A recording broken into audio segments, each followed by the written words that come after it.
Hi, Right On Con people. This is Natalie Whipple, author of Transparent and the forthcoming House of Ivy and Sorrow, and today I get to talk to you about generating ideas. Now, some people are what you would say pretty good at generating ideas, and other people feel like they never have any ideas or very few. So, first, I'm going to focus on what to do to generate ideas, and then, second, I'm going to focus on what you might want to do if you have so many ideas you don't know which ones to choose from. So the first thing I think it's really important to do when you are thinking about ideas is to let go of some of your preconceptions. Sounds kind of hippie-ish, but the first thing I usually hear people worry about is one, that their ideas are stupid, and two, that their ideas are not new or original.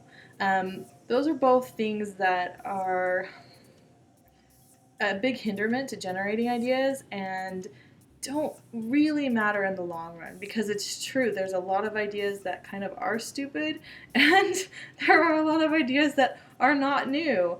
That sounds really depressing, but I promise you it's not, because ideas are just the beginning of stories. They are not the end result. And much of what makes a story amazing is what you put into it as a writer.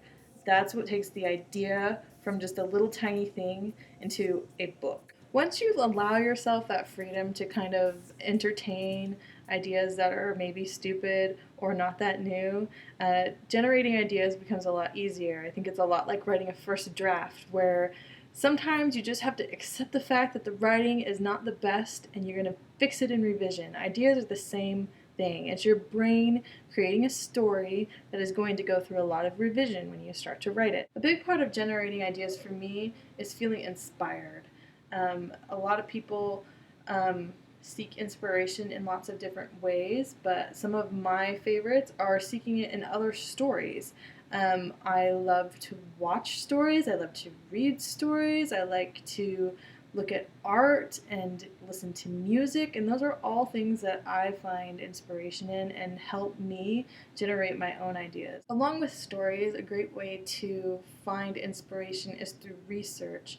I love to learn new things, whether that is about superhuman abilities or the history of witchcraft or about a certain city or about goldfish keeping. There are so many things that have inspired stories for me that I never thought would. And finally, another way I find inspiration is through living a life worth writing about. I think we've all heard of that many times, but I have found it to be true.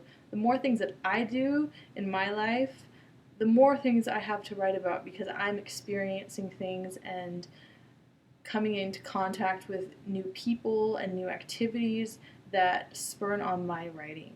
Alright, so you have some ideas. Now it's time to move to the next phase. How do you pick? Which idea are you going to write? It's a big decision because you're going to be spending a long time with this idea. Maybe it's going to be a year even or more. Transparent, my novel, I spent 4 years with it before it was ever published. And so you really have to love the idea. Everybody approaches how they choose their ideas differently. And I don't think any way is necessarily wrong or right. I personally like to let my ideas simmer, I guess you could say. I don't write anything down when I think of ideas. I let them kind of sit in my head for a long time and see which ones rise to the top. If I'm still thinking of an idea months after the first time I thought of it, then I know it's probably an idea that I like enough to invest in. Other people love to write their ideas down because they're afraid that they'll forget them. Some people like to outline their ideas a little bit to see if there's potential for a story.